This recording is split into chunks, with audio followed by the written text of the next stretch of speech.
Okay, guys, we are going to try something completely new here. I have never done this before, so this might completely blow up in my face. So, we're going to try this. I'm using my iPad to record my computer screen, so you can see the computer screen right here. I've got SketchUp open.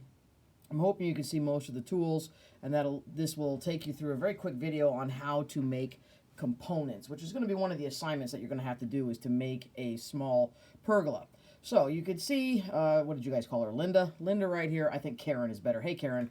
Bye. We get her off of the screen. And what we're going to end up doing is making parts of a pergola and then grouping them all together. So I'm going to make a small square. I don't really care how big you do it. As far as the dimensions are concerned at this point, you can make it more accurately later. So we're going to make this square, and then we're going to pull it up a distance.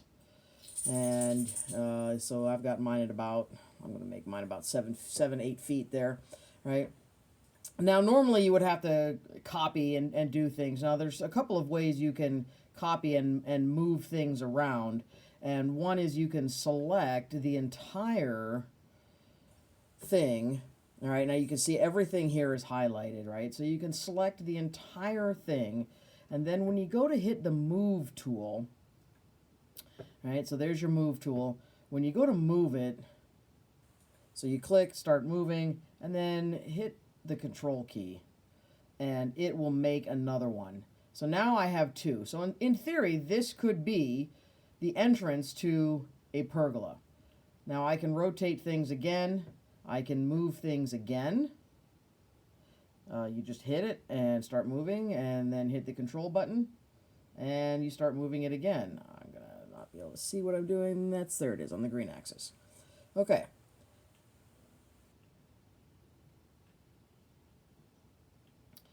And I'd like to move that one more time.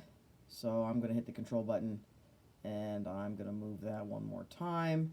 So that is one way that you can do things. I did a pretty decent job, sort of, lining those up. So that's certainly one way that you can do to move things around. And now I have basically the 4 posts of a pergola. The other thing you can do is you can, once you've got something highlighted, if you right-click on it, right, you'll see a large number of things. I can make this a group, and now it moves as an entity without, you see how it's highlighting just one thing here?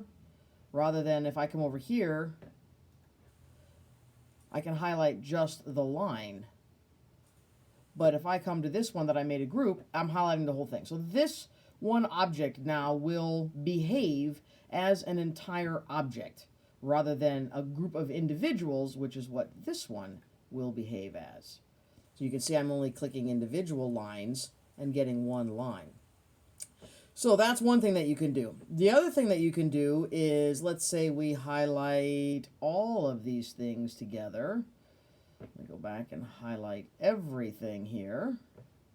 And I missed that. So highlight everything here. Again, you can right click, and notice you can say make component. This is how you're going to end up saving your pergola. So you do have to give it a name. It doesn't really matter what the name is. This, in my case, could be base for pergola, right? And then you hit OK, and it saves that. And now I've got a group here of things. So when I go to move something, you'll notice I'm moving the entire thing rather than individual items. So this whole thing is now something that's grouped together, and it will behave as one individual thing. That's a challenge. If you look at it and you go, well, I need to move this leg, you won't be able to. You'll have to ungroup them, explode them, and now you're back into the individual components again, including this group that you made earlier. So you've got a group and then all the individuals. And that's if you discover that you've done something that you don't really like in terms of placement of something. So you can group it and then ungroup it. You can make components, which is what you're going to need to do. Some of the things that you might want to look at in terms of making a pergola. So a pergola, then we're going to have another board on top of that. So let's draw a board. That's way too long. I don't really like that. Let's undo that. I'm going to move this board over here. Just put it down here. And that way, let me scroll over here so you can see this a little bit better. Because I can move it later if I need to. We'll pull this up, and I think to myself, oh, that's way too big for a board. Okay, so let's come down. We can start making it more like an individual board. And do I like that? Do I not like that? I may like it. I may not like that. And here's where you can use your arc tool. Probably this one is going to be your best one here. Zoom in. Midpoint. Nope. We're going to go the other way. Control Z. Oh, that was too many times. See, like I said, I was not sure if this was going to work or not. Okay, let's go back to the arc tool. And we're going to go from the bottom this time instead of to the top. Where's my midpoint? There, and I'm going to pull it this way. Come on the face. There we go. Now I can use my push-pull tool, push that back, and hey, I have a nice piece of lumber that way. Let me move it over to the other side, and we can do the same thing on the other side. This doesn't have to be perfectly even, so I'm not asking you to measure it to make sure that they're exactly the same. I would probably redo that particular one. I don't happen to like that angle, but whatever, it's close enough.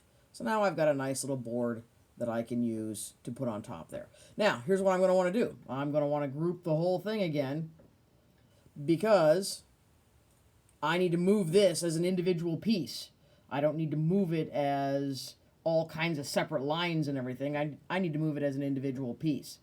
So we're going back to our move tool, and we're going to move this. This is always the challenging part, getting these things where you want them. Yeah, see, that didn't really work. Move it. I always end up having to move things around a lot. But eventually you move it up to the top of your board. And where did it go? There we go. See, this is why it's not. Oh, no, don't do that. Undo. Move. Are we getting anywhere near there? I bet we're not. Hey, that's midpoint. I like that. Okay, now we're going to move this thing up. And then we're going to move it over. Hey. And now I've got it sort of where I want it. Right? So I click and start moving it. Hit Control. Notice I said where it says on the red axis. That's going to be that red line. That's going to be how you're going to keep it flat. Place it. Next thing you know, you've got that. Now, is that perfect? No. For the purposes of this particular argument and this video, I think we're doing good there. I'd probably move that in a little bit closer. But now you can put your boards on top. You can make a little base if you'd like. So if you wanted to make a little base around these, I can make a base around some of these. Let's see what we got here. There. And we're going to pull that up. And now you have, a little stone pillar. You can push these in, make them wide or less wide, however you want to do that. Make them a little bit more even. And eventually you're going to want to go over and add color to that, so you can pick your materials. In this case, I might pick asphalt and concrete. I don't know if I like that. How about we look at stone? What do I have for stone? No, I don't like those either. Wood, maybe. I'm going to go back to the concrete. Okay, how about siding? No, I don't like those. Concrete. All right, concrete. Boom. Now, you'll notice if I'm doing one individual thing, and I did not make this a group or a component, I have to do every single piece. But, let me back out so you can see this lumber. Because I made this board a group, I can actually go in there and find the wood. Here we go here. I don't know which one I like. Let's pick this one. paint it on there, notice it does the entire thing rather than having to do each individual surface. So let's do that for a start. Practice that, making some groups, making a component, and I'll get the assignment up on Carmen so that you'll be able to see how to make your component and the type of pergola that I'll be looking for. As always, got any questions? Give me a call, send me a text, and I'll holler at you later. Bye-bye.